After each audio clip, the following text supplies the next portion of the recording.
नमस्कार, मी विशाल परदेशी। आजच्या विशेष शो मध्ये आपण चर्चा करणार आहोत कोरोना संपेना या विषयाला घेऊन। कारण परिस्थितीच तशी आहे। भारतामध्ये कोरोना विषाणूने थैमान घातलेले आहे। देशातील एकूण कोरोनाबाधित रुग्णांची संख्या 41 लाखांच्या पुढे गेली आहे। आरोग्य मंत्रालयाने दिलेल्या माहितीनुसार देशात मागील 24 तासात 90,633 कोरोनाबाधित रुग्ण वाढलेले आहेत। आतापर्यंतची ही एका दिवसातली सर्वात मोठी वाढ आहे। आरोग्य मंत्रालयाने दिलेल्या माहितीनुसार देशात पहिल्यांदाच 90,000पेक्षा जास्त कोरोनाबाधित रुग्ण आढळलेले आहेत। राज्यातही चिंताजनक वातावरण आहे। चला चर्चा करूयात कोरोना का संपेना या विषयाला घेऊन।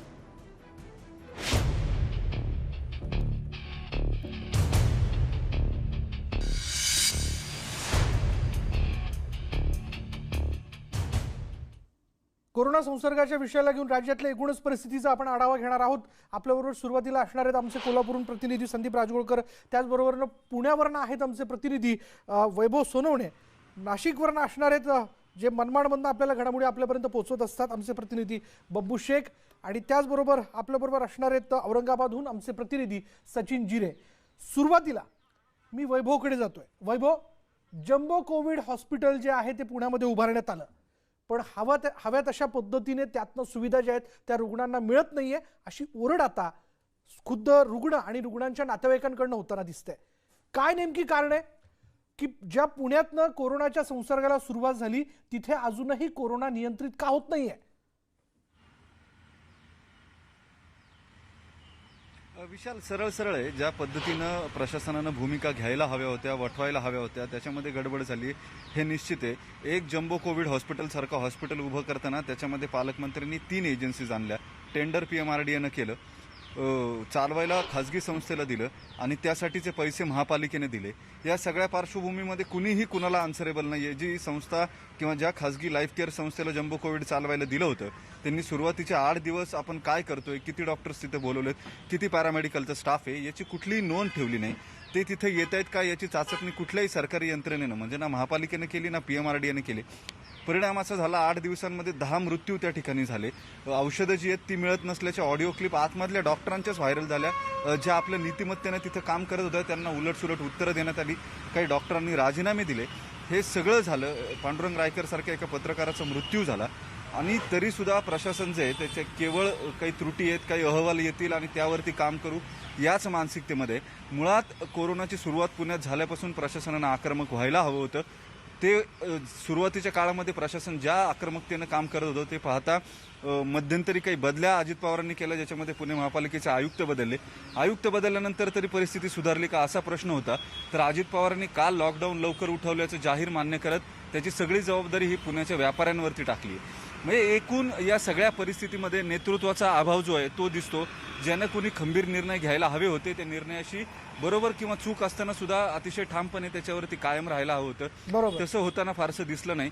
प्रशासनात सातत्यानं बदल होत राहिले, त्याच्यामुळे एकाचं नियंत्रण जे ते येऊ शकलं नाही। आणि अनलॉक केल्यानंतर सुद्धा ज्या पद्धतीनं तयारी करून अनलॉक करायला हवं होतं तशी ती झालेली दिसत नाही। लोकांमध्ये सगळ्यात महत्त्वाचं म्हणजे सामाजिक अंतर ठेवण्याबाबत, मास्क वापरण्याबाबत, सॅनिटायझर वापरण्याबाबत किंवा सगळ्यात महत्त्वाचं म्हणजे सामाजिक अंतर ठेवण्याबाबतची जी जनजागृती होणं अपेक्षित होतं त्यासाठीचे मोठे पर्याय जे आहेत ते उभे करणं गरजेचं होतं, मात्र ते होताना दिसत नाही। सुरुवातीच्या काळामध्ये पुणे महापालिकेच्या आरोग्य विभागानं खरंच कौतुकास्पद काम केलेलं होतं। अगदी 8 लाख घरांमध्ये जाऊन सर्वे केलेले होते। महापालिकेचे अनेक कर्मचारी जे आहेत ते स्वतः इन्फेक्ट झालेले होते। अगदी आरोग्य अधिकाऱ्यांपर्यंतचे अधिकारी जे आहेत ते स्वतः बाधित झालेले होते, मात्र ते सुद्धा परत बरे झाल्यानंतर तातडीने फील्डवर परतले। काम अनेक अंगाने अनेक जणांनी केलं, मात्र याच्यामध्ये जी सुसूत्रता हवी होती ती नेतृत्वाअभावी दिसली नाही किंवा अजूनही दिसत नाही। प्रशासनामध्ये वैभवती दिसून आली नाही आणि म्हणून अजूनही पुण्यातली कोरोना संसर्गाची परिस्थिती नियंत्रणात येताना दिसत नाही। मी जाणार आहे कोल्हापूरमध्ये।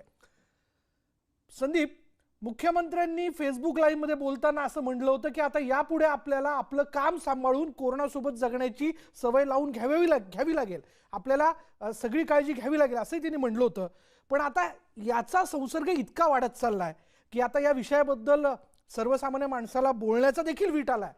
पण अजूनही तसं बघायला गेलं तर कोल्हापूरमधली परिस्थिती नियंत्रणात येत नाहीये, तिथं नेमकं काय कारण? एक तर सगळ्यात महत्त्वाची पहिल्यांदा गोष्ट सांगायला लागेल की कोल्हापूर आणि सांगली या दोन्ही जिल्ह्यांमध्ये आता संसर्ग वाढायला सुरुवात झाली आहे, हे नाकारता येत नाही. आता हॉटस्पॉट बनत चाललेले आहेत. अनेक भाग, अनेक गावं असतील, अनेक शहरं असतील. विशाल, महत्त्वाची गोष्ट म्हणजे ई पास ज्या वेळेला रद्द झाला, तो ई पास रद्द झाल्यानंतर फक्त कोल्हापूर जिल्ह्यामध्ये जवळपास 55,000 वाहनं 24 तासांमध्ये आली. म्हणजे आपण फक्त विचार करू शकतो मुंबई, पुणे, कर्नाटक, गोवा, कोकण या भागामधून कोल्हापूरमध्ये येणाऱ्या नागरिकांची संख्या किती होती असणार ते. आतापर्यंत जर विचार केला, कालच आपण बातमी दाखवली, आजऱ्यामध्ये एका महिलेची रस्त्यावर प्रसूती करण्यात आली. सगळ्यांना फटका बसतोय. अनेक आमदारांना, लोकप्रतिनिधींना फटका बसलेला आहे. पत्रकारांना देखील कोल्हापूरमधल्या अनेकांना फटका बसला आहे. आजही ते कोरोनाबाधित आहेत.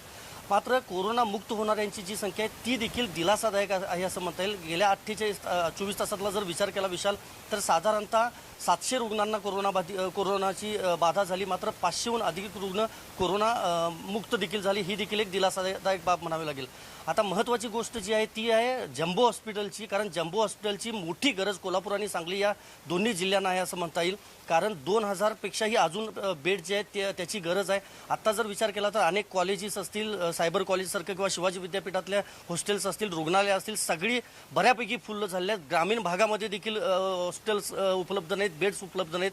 त्यामुळे साखर कारखान्यांनी आता बेड्स उपलब्ध करून द्यावेत, हॉस्पिटल्स तयार करावीत, अशी एक मागणी आता होऊ लागली आहे. काही कारखान्यांनी केलं आहे, पण कोल्हापूरचा जर विचार केला विशाल, तर 22 साखर कारखाने आहेत. प्रत्येक कारखान्यानं जरी 100 खाटांचं कोविड सेंटर सुरू केलं तर जवळपास 2200 रुग्णांची एकाच वेळेला सोय होऊ शकते.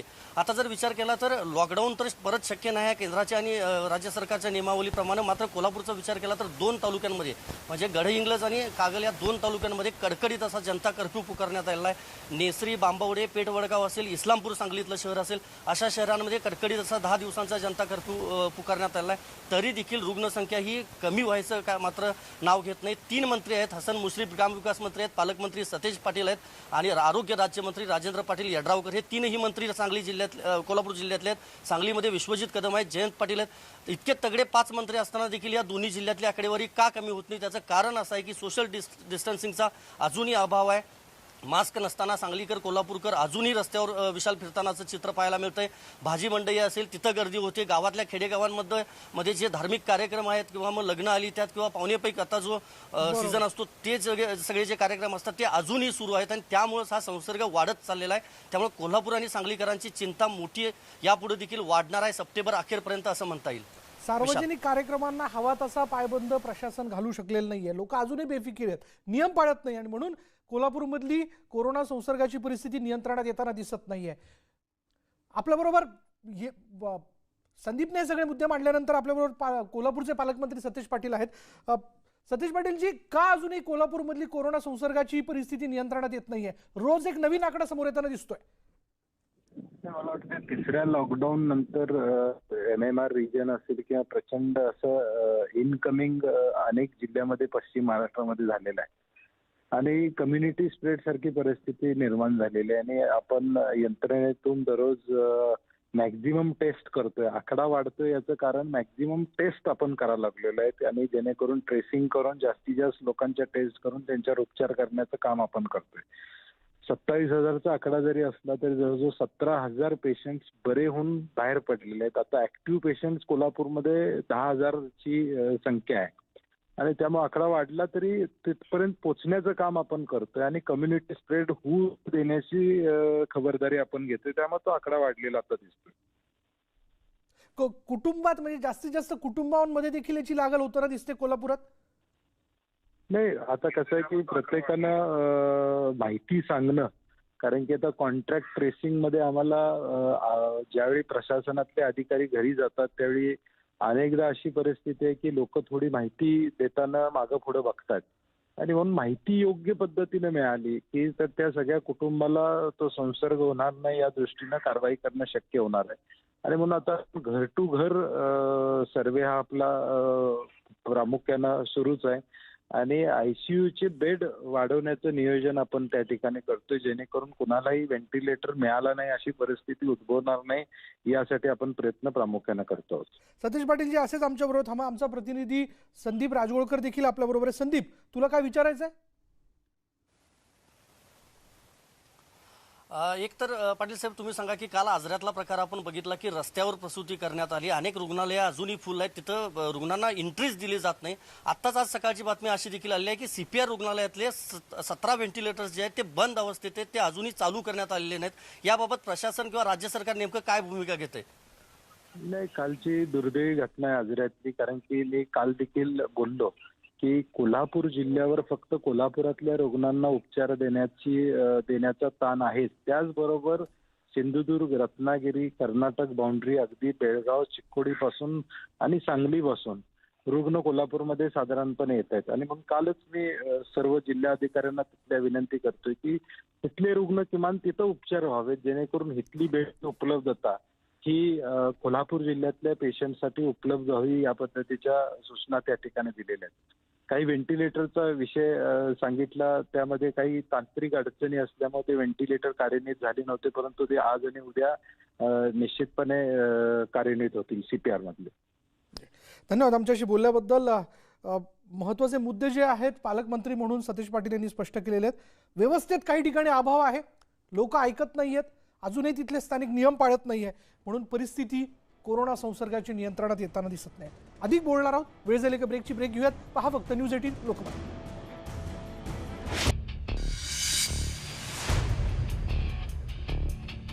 कोरोना का संपण्या या विषयाला घेऊन आज आपण चर्चा करतोय. मी थेट जातोय पहिले बब्बूकडे. बब्बू, पहिले मालेगाव कोरोनाचं हॉटस्पॉट ठरलं होतं, पण आता नाशिक पुढे येताना दिसतंय.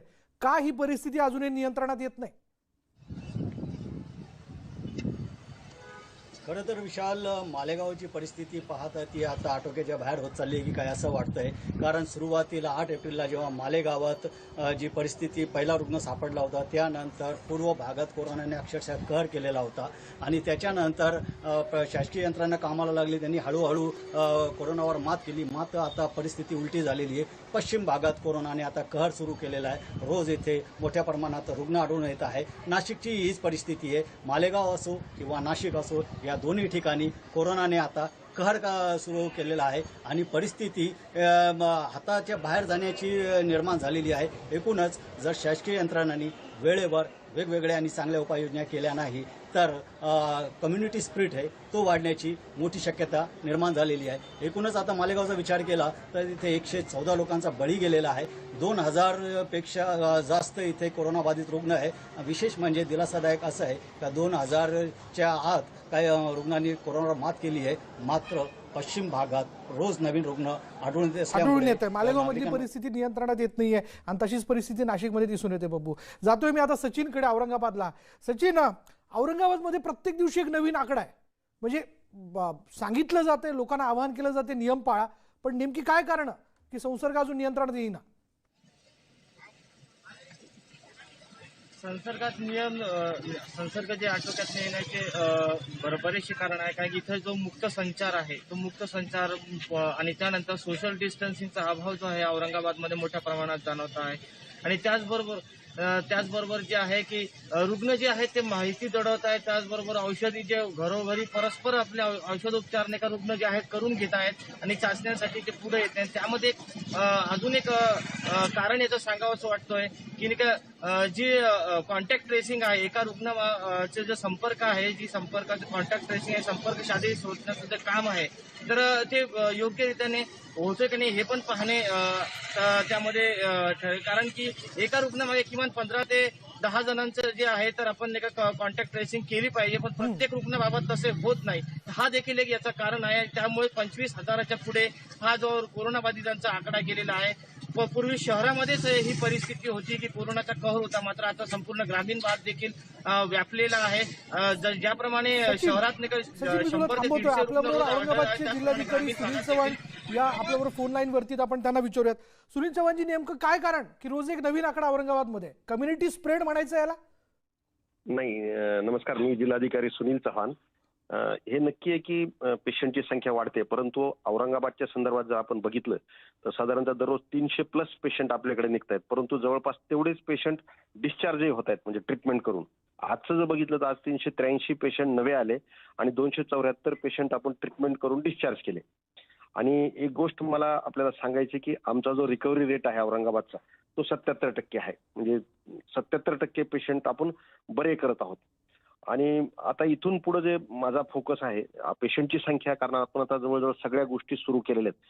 पेशंटची संख्या वाढते, पण आम्ही आता इथून पुढे ट्रेसिंग म्हणजे जास्तीत जास्त लोकांपर्यंत पोहोचायचा प्रयत्न करणार आहेत की जे यामुळे इन्फेक्टेड आहेत त्यांना ट्रेस करत असताना 2-3 गोष्टींनी आम्ही ट्रेस करणार आहेत त्यांना, की ILI म्हणजे इन्फ्लुएन्झा लाईक त्यांच्यामध्ये काही इलनेस आहे का लोकांमध्ये, सर्दी, खोकला, ताप किंवा सारी सारखा, की ज्याच्यामध्ये अॅक्यूट रेस्पिरेटरी सिंड्रोम आहेत का, अशा लोकांपर्यंत पोहोचणार. प्लस जे ऍक्टिव्ह पॉप्युलेशन आहे, जे उद्योगधंद्यासाठी बाहेर निघतात किंवा मार्केटमध्ये आहेत किंवा भाजी विक्री आहेत किंवा रिक्षावाले आहेत, यांच्यापर्यंत पोहोचून अशा मंडळींना टेस्ट करून जेणेकरून त्याचा व्यवसाय व्यवस्थित चालला पाहिजे. प्लस त्याच्यामुळं तो जो लोकांच्या कॉन्टॅक्टमुळे येतो, म्हणजे आता रिक्षात काही पॅसेंजरला घेऊन फिरणार आहे, याच्यामुळं ते इन्फेक्ट होऊ नयेत, म्हणजे दोघांची म्हणजे एकमेकाला मदत व्हावी यासाठी आमचं हे टेस्ट. म्हणजे सार्वजनिक सेवेत असलेल्या शेवटच्या माणसापर्यंत पोहोचण्याचा सुनील चव्हाणजी आपला प्रयत्न आहे. टेस्टिंगचं प्रमाण जे आहे ते वाढवण्यात आलेलं आहे आणि त्यातनं यावरती नियंत्रण मिळवण्यासाठी म्हणून धडपड सुरू आहे. धन्यवाद, आपण न्यूज 18 लोकमतशी बोलला. त्याचबरोबर सगळ्या प्रतिनिधींची धन्यवाद की आपण आपापल्या जिल्ह्यातली परिस्थिती जी आहे तिथली आकडेवारी आज आपल्या या शोच्या माध्यमातून समोर आणलेली आहे. शेवटी जाता जाता मी एवढंच म्हणेन की पुन्हा एकदा काही नियम या संदर्भातले घालून देण्यात आलेले, ते नियम आपण पाळणं फार आवश्यक आहे. कारण हे आपल्यासाठी आहे, ही सुरक्षा आपल्या कुटुंबासाठी आहे आणि या संसर्गाला थांबवायचं असेल तर जेवढं आपण प्रशासनाकडे बोट दाखवतोय ना, तेवढंच आपण देखील स्वतःला त्या ठिकाणी ठामपणे उभं केलं पाहिजे आणि त्याला सामोरं गेलं पाहिजे. चला, कोरोनाला संपवण्याचा निर्धार करूया. आज इथेच थांबूयात. पहा फक्त न्यूज 18 लोकमत.